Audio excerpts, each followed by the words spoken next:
میرا نام منور سے سوال ہے کہ دنیا بھر کے سائنسدان اس امر پر متفق ہیں کہ سورج اپنی جگہ پر ثابت ہے اور دوسرے تمام سیارے اس کے گرد گھوم رہے ہیں، جبکہ قرآن کریم میں تمام سیارے جی ٹھیک ہے، جبکہ قرآن کریم میں یہ اس نے کون متفق ہے اس بات پر کہ سورج کھڑا ہے؟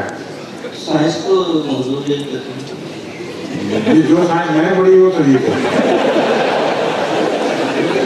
آپ نے کون سی پڑھی ہے؟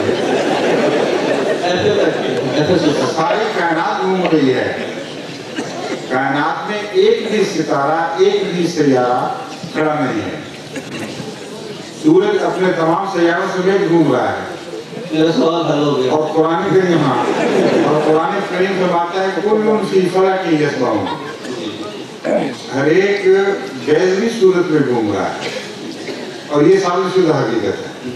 جزاک اللہ۔